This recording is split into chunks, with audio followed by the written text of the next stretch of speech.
आज के वीडियो में हम डिस्कस करेंगे नेचुरल जस्टिस के प्रिंसिपल्स को, नेचुरल जस्टिस होता क्या है और कुछ उसके इम्पॉर्टेंट केस लॉज। राइट, अगर हम पहले देखें इंट्रो पार्ट में तो नेचुरल जस्टिस का जो प्रिंसिपल है वो जस्ट नेचुरल रोमन लॉ से आया है। राइट, और ये कोई लॉ नहीं है, कहीं कोई लिखा हुआ चीज़ नहीं है, ये कोई कोडिफाइड लॉ नहीं है। ये मोरल प्रिंसिपल पे बेस है जो एंशियंट टाइम से चला आ रहा है, जिसको हम आज के टाइम पे मॉडर्न टाइम पे नेचुरल जस्टिस के प्रिंसिपल्स के नाम से जानते हैं।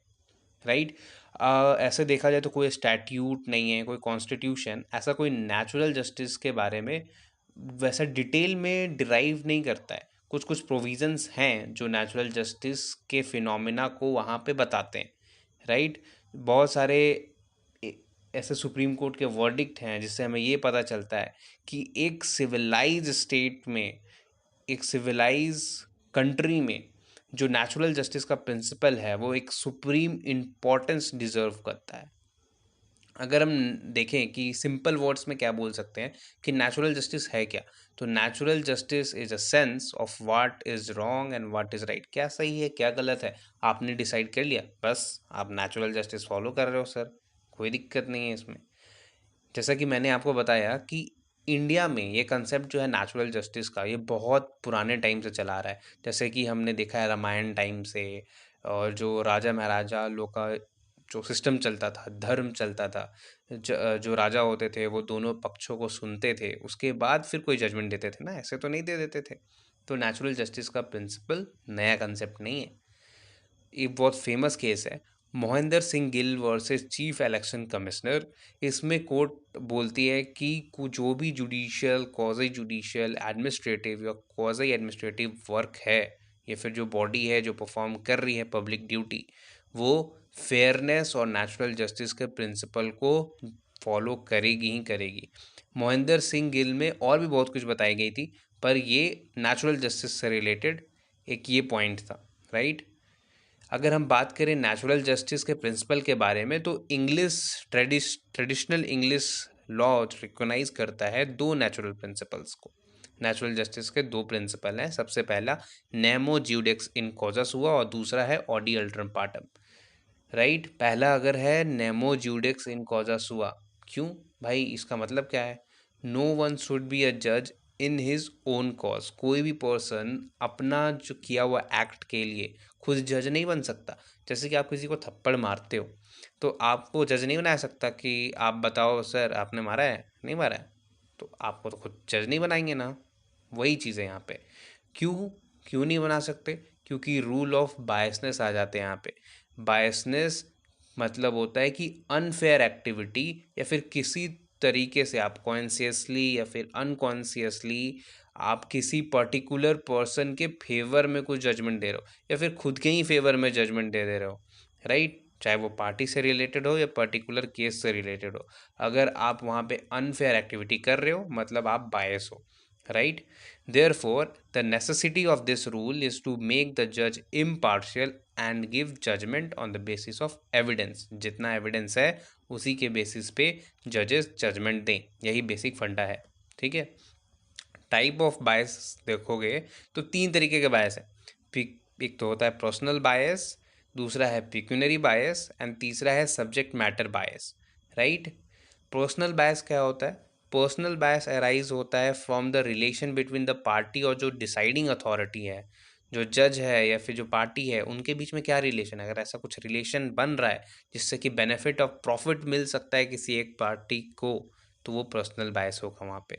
राइट, ऐसा और क्या बोल सकते हैं? तो ऐसा कोई सिचुएशन अराइज हो रहा है, डाउटफुल सिचुएशन, जिससे लगता है कि अनफेयर एक्टिविटी हो सकता है जजमेंट डिलीवरी में, किसी और फेवर किसी और पर्सन के फेवर में जा सकता है जजमेंट, तो वहाँ पे पर्सनल बायस आता है। वो पर्सनल बायस प्रोफेशनल भी हो सकता है, पर्सनल भी हो सकता है। राइट, पर्सनल बायस जो है बेसिकली हम बोलते हैं ना, जितना वो तो करीब है उनका उन्हीं का फेवर में जाएगा। तो बेसिकली वही फंडा है, personal bias arise from near and dear वाला फंडा। राइट, तो फ्रॉम फ्रेंडशिप से हो सकता है, रिलेशनशिप से हो सकता है, बिजनेस हो, प्रोफेशन हो, एसोसिएशन हो, कुछ हो भाई, बहुत सारी बार आप देखे होंगे कोई फेमस एडवोकेट अगर जाते हैं कोर्ट में अपीयर होते हैं, तो जज का थोड़ा सा इंटरेस्ट जो है उनकी बातों को सुनने में जाता है। ठीक है, तो वो पर्सनल बायस तो नहीं है, लेकिन हो सकता है अगर कुछ ज़्यादा ऐसा कनेक्शन निकल गया, रिलेशन निकल गया, तो वहाँ पे पर्सनल बायस अराइज होगा। इसका फेमस केस है AK Kraipak versus union of India. इस में सुप्रीम कोर्ट ये बोलती है, मतलब क्वेश कर देती है सिलेक्शन को, जो सिलेक्शन बोर्ड ने किया था इस ग्राउंड पे कि जो कैंडिडेट अपीयर हो रहा है बिफोर द सिलेक्शन कमिटी, वो खुद उस सिलेक्शन बोर्ड का मेंबर है। राइट। नेक्स्ट जो है हमारा वो है पिक्यूनरी बायस। पिक्यूनरी बायस सिंपल वर्ड से क्लियर है। पिक्यूनरी बायस क्या होता है, कोई भी अगर फाइनेंशियल किसी भी तरीके का फाइनेंशियल बेनिफिट अगर अराइज हो रहा है, कितना भी छोटा ही क्यों ना हो, 10 रुपये का हो, 10 करोड़ का हो, 10 लाख का हो, ये मैटर नहीं करता, पर that implement the pecuniary bias वहाँ पे। ठीक है, इसका एक one of the famous case है Visakhapatnam motor transport corporation limited versus G Gangu Raju. Right. इसमें क्या हुआ था, कॉरपोरेटिव सोसाइटी वो पूछती है, परमिट के लिए मांगती है। ठीक है, तो जो कलेक्टर होता है जिसके पास परमिट के लिए वो लोग जाते हैं, वो खुद प्रेसिडेंट होता है उस सोसाइटी का।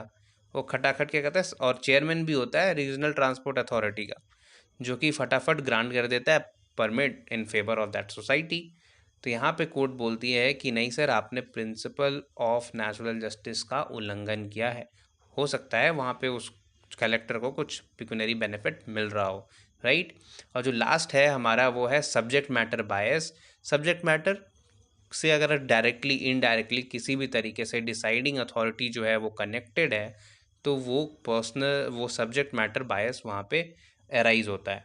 जैसे कि आप बोल सकते हो कोई एक ज़मीन है, लैंड है, जिसमें कि जज का भी इंटरेस्ट था, लेकिन वो मैटर तब तक कोर्ट में आ गया, तो जज मान लो चाह रहे थे उसको लेने का, तो कहीं ना कहीं उनका इंटरेस्ट आएगा उस सब्जेक्ट मैटर से related. It is just for example है। ठीक है, तो ऐसा ही आप एग्जांपल ढूंढ सकते हो कि कोई भी डायरेक्टली या इनडायरेक्टली उस इशू से रिलेटेड इंटरेस्ट नहीं होना चाहिए डिसाइडिंग अथॉरिटी का। बेसिकली फंडा यही है। ठीक है, तो आज की वीडियो में हमने बस पहला प्रिंसिपल्स देखा, नहीं तो वीडियो लंबा हो जाएगा। हम नेक्स्ट वीडियो में देखेंगे ऑडी अल्ट्रम पार्टम को। Till then, piece.